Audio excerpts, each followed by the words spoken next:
দৰিদ্ৰ কাক বোলে? দৰিদ্ৰ এক শ্ৰেণী নে? দৰিদ্ৰ মানৱ জাতি নহয়। যদিহে মানৱ জাতি হয় তেনেহ'লে আজিৰ যুগত এনে অৱস্থা কিয়? য'ত চৰকাৰী আৱাসগৃহ আবণ্টন হৈ চৰকাৰী গৃহ পাইছে, কিন্তু চাওক এয়া প্ৰফুল্ল বড়ো তেওঁৰ যুগুতোৱা এটি প্ৰতিবেদন আমি আপোনালোকক দেখুৱাইছোঁ। নিউজ 24 বদলেণ্ডলৈ সকলোকে স্বাগতম জনাইছোঁ। এই মুহূৰ্তত আমি উপস্থিত আছোঁ ৩৫ নং পৰিষদীয় ভেৰগাঁও সমষ্টিৰ অন্তৰ্গত আত্ৰিকাট VCDCৰ অধীনৰ উত্তৰ নৱবান্ধা গাঁৱত। আৰু এই উত্তৰ নৱবান্ধা গাঁৱত আমি দেখিবলৈ পাইছোঁ দৰিদ্ৰ, যিসকল দৰিদ্ৰৰ কাৰণে ভাৰত চৰকাৰে ভাৰতৰ প্ৰধানমন্ত্ৰীয়ে IY যিটো নাম আছিল এতিয়া PMAY যিটো গৃহ দিছে, সেই গৃহৰ পৰা বঞ্চিত হৈছে এই লোকজন। তেখেতৰ বাসগৃহটো কেনেকৈ অতি দুখ লগা, আৰু এই দুখ লগা পৰিৱেশটো যেতিয়া নিজ চকুৰে দেখা নাপায় তেতিয়ালৈকে কোনো অনুভৱ কৰিব নোৱাৰে এই লোকজনে কেনেদৰে দুৰ্বিষ জীৱন যাপন কৰিছে। গতিকে আমি আপোনালোকক এক্সক্লুচিভভাৱে দেখুৱাইছোঁ। আহক এই মুহূৰ্তত আমি তেখেতৰ গৃহটোলৈ তেখেতে কেনেকৈ বাস কৰে সেই পৰিৱেশটো আমি দৃশ্যাংশসমূহ আপোনালোকক আমি দেখুৱাবৰ কাৰণে কৰিছোঁ। আহক আমি তেখেতৰ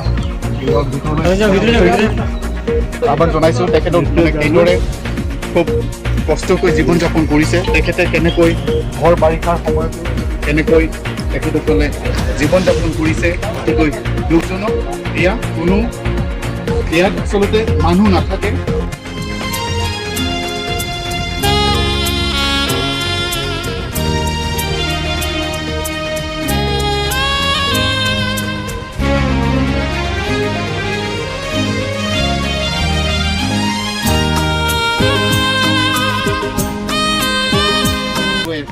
বা PMAY গৃহ পাবৰ কাৰণে যোগ্য হয় নে নহয় এটা চিন্তনীয় বিষয়। গতিকে আমি সকলোকে আহ্বান জনাইছোঁ যে এই লোকজনৰ কাৰণে আমাৰ চৰকাৰো কৰিবলগীয়া বা সহায় কৰিবলগীয়া, তেখেতৰ মানৱীয়তাৰ ক্ষেত্ৰত তেখেতক সহায় কৰাৰ কোনো উপায় নাই নেকি, এয়া আমাৰ প্ৰশ্ন। গতিকে আমি আহ্বান জনাইছোঁ যিসকলে ইতিমধ্যে এই অঞ্চলৰ কাৰণে উন্নয়নৰ কাৰণে কাম কৰিছে তেখেতসকলক আমি আহ্বান জনাইছোঁ যে এই লোকজনক আমি আহ্বান জনাইছোঁ তেখেতক সহায় কৰিবৰ কাৰণে, সকলোকে আগবাঢ়িবৰ কাৰণে কৈছোঁ। তেখেতে বহুত কষ্টৰে জীৱন যাপন কৰিছে।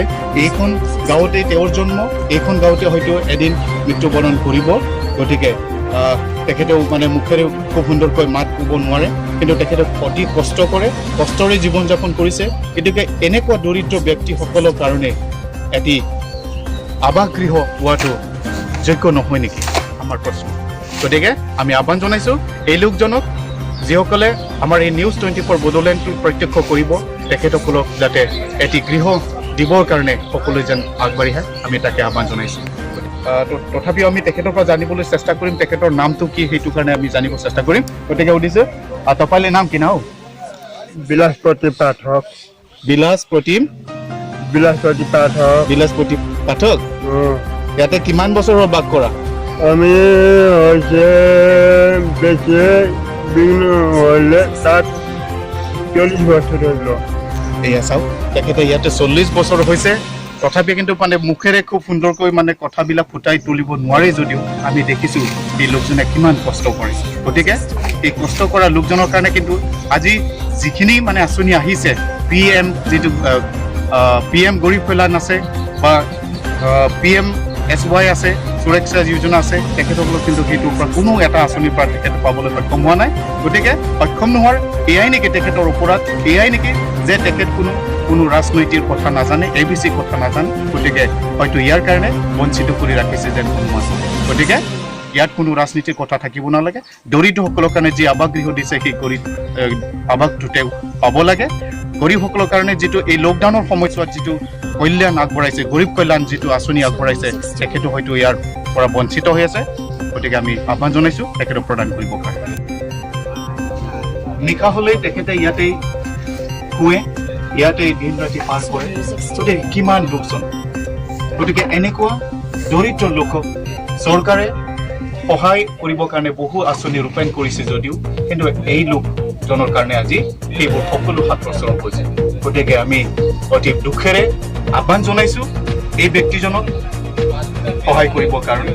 যিহেতু গৰীব কল্যাণ আঁচনি আছে, গৰীব সুৰক্ষা যোজনা আছে বা অন্যান্য আঁচনি আছে, সেই আঁচনি সকলো তেখেতক পাবৰ কাৰণে আমি আহ্বান জনাইছোঁ। গতিকে চাওক, আপোনালোকক আমি সকলো দৃশ্যবোৰ বহলাই দেখাবৰ কাৰণে চেষ্টা কৰিছোঁ।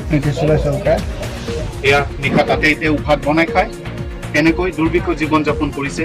আচলতে ইয়াত মানুহ থকাৰ কোনো যোগ্য জগা নহয়, ঠাই নহয়। গতিকে চাওক, আপোনালোকে দেখিছে খুব কষ্ট কৰে। গতিকে এই লোকজনক যদি আমি চৰকাৰৰ পৰা যিটো গৃহ দিছে, প্ৰধানমন্ত্ৰী গৃহ আৱাস গৃহ, সেই গৃহটো যদি দিয়ে তেন্তে নথৈ আনন্দিত হ'ম। গতিকে আমি আহ্বান জনাইছোঁ, চৰকাৰকো আহ্বান জনাইছোঁ যাতে অতি শীঘ্ৰে তেখেত থাকিবৰ বাবে উপযোগী হোৱাকৈ এটি আৱাস গৃহ আবণ্টন দিয়ে।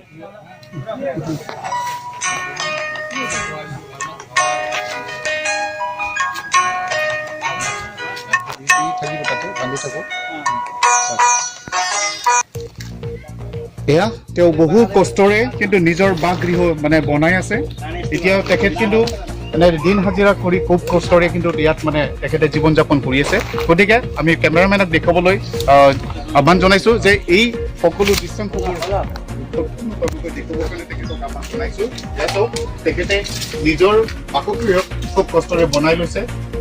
গতিকে ওচৰত বাঁহ নহ'লেও কিন্তু তেওঁ দূৰৰ পৰা বাঁহ সংগ্ৰহ কৰি নিজেই কোনো ৰুচি নাই যদিও কাপোৰৰ সেইটোৰে মানে বনাইছে, বান্ধি লৈছে। এয়া খুব দুখজনক কথা। গতিকে আজিৰ তাৰিখত যদি তেনেকৈ গৃহ পোৱাৰ পৰা যদি বঞ্চিত হৈ থাকে তেনেহ'লে এটা চিন্তনীয় বিষয়। গতিকে